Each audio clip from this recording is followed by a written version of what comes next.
ಈಗ ಯಾಕೋ ಸ್ವಲ್ಪ ಕಡೆ ತರದಾರ. ಈಗ ಐಸಿ ಒಳಗಿದೆ ಕರ್ನಾಟಕ ಬಿಜೆಪಿ. ಏನು ಸಂಘಟನೆ ಇಲ್ಲ, ಒಂದು ಹೋರಾಟ ಮಾಡಿದ್ರೆ 10-15 ಜನ ಸೇರೋದಿಲ್ಲ. ಕಾರಣ ಏನಂದ್ರೆ ರಾಜ್ಯದ ನಾಯಕತ್ವ ಸರಿ ಇಲ್ಲ. ಇವತ್ತು ಕುಮಾರಸ್ವಾಮಿ ಅವ್ರ ಜೊತೆಗೇನು ಹೊಂದಾಣಿಕೆ ಇಲ್ಲ. ಅವ್ರು ನಮ್ಮ ಮಿತ್ರ ಪಕ್ಷ ಇದ್ರು ಸಹ ಅವ್ರನ್ನ ವಿಶ್ವಾಸ ತಗೋಲಾರ್ದನೆ ಇವರೇ ಒಂದೇನೋ ಮಾಡ್ತಾರೆ. ಈ ರೀತಿ ಇದ್ದಾಗ ಇದು ನನಗನ್ಸ್ತದೆ ಗೃಹ ಮಂತ್ರಿ ಅಮಿತ್ ಶಾ ಅವರು ಮಾತ್ರ ಎಲ್ಲಾನು ತಿಳ್ಕೋಬೇಕು. ಯಡಿಯೂರಪ್ಪ ಕುಟುಂಬ ಬಗ್ಗೆ ಅವ್ರದ್ದು ಏನು ಈಗ ಅಸ್ತಿತ್ವ ಉಳಿದಿಲ್ಲ ಅಂತ ತಿಳ್ಕೋಬೇಕು. ಇನ್ನಾನು ಯಡಿಯೂರಪ್ಪಾಜಿ ಅಂದ್ರೆ ಕರ್ನಾಟಕದಲ್ಲಿ ಬಿಜೆಪಿಗೆ ಬಹಳ ಹೀನಾಯವಾಗಿ ಸೋಲಾಗ್ತದೆ. ಸಿದ್ದೇಶ್ವರ ಅವರು ಈಗೆಲ್ಲ ಏನು ಸಭೆ ಮಾಡಿದ್ರು, ಸಭೆಯಲ್ಲಿ ಕೂಡ ಅವರು ಕೂಡ ಇನ್ನೂವರೆಗೂ ಪಟ್ಟು ಹಿಡಿದ್ರು ವಿಜೇಂದ್ರ ಬದಲಾವಣೆ ಆಗಲೇಬೇಕು ಆ ಪಟ್ಟನ್ನು ಮಾತಾಡುದು ಅಂತ. ಅದು ಇದ್ರ ಬಗ್ಗೆ ನಿಮಗೇನಾದ್ರು ಸಂಪರ್ಕ ಮಾಡಿದ್ರೆ ಇಲ್ಲ ಹಂಗೇನು ಪಟ್ಟ ನೋಡ್ರಿ. ಅವ್ರು ಇದು ಎಲ್ಲಾರ್ದು ಬರೇ ಸಿದ್ದೇಶ್ವರದ ಅಲ್ಲ.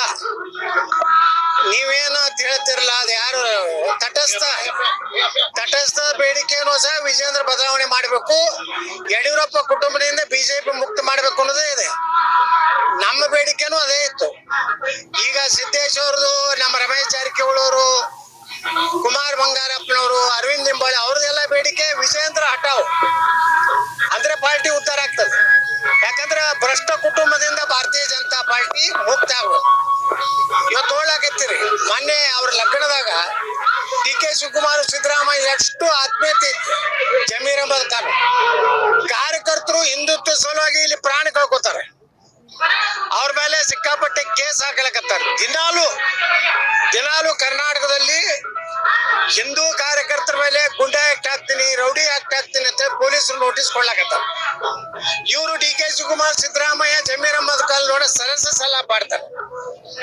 ಇದು ಏನು ಕಾರ್ಯಕರ್ತರಿಗೆ ಏನ್ ಸಂದೇಶ ಕೊಡೋರದಾರ?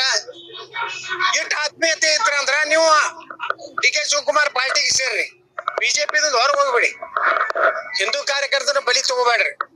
ನೀವೆಲ್ಲರೂ ಅವ್ರ ಜೋಡ ಆತ್ಮೀಯತೆ ಐತಿ. ಅವ್ರ ಲಗ್ನದಾಗ ನೀವು ಹಲಿಕಿಸುದು, ನಿಮ್ ಲಗ್ನದಾಗ ಅವ್ರ ಬಂದು ಹಲಿಕಿಸುದು ನೋಡಿ ಅಸಮಾಧಾನ ತುಂಬಿ ತೊಳಗ್ತಾ ಇದೆ.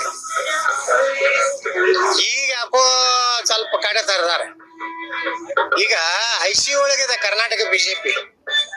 ಏನು ಸಂಘಟನೆ ಇಲ್ಲ, ಒಂದು ಹೋರಾಟ ಮಾಡಿದ್ರೆ 10-15 ಜನ ಸೇರೋದಿಲ್ಲ. ಕಾರಣ ಏನಂದ್ರೆ ರಾಜ್ಯದ ನಾಯಕತ್ವ ಸರಿ ಇಲ್ಲ. ಇವತ್ತು ಕುಮಾರಸ್ವಾಮಿ ಅವ್ರ ಜೊತೆಗೇನು ಹೊಂದಾಣಿಕೆ ಇಲ್ಲ.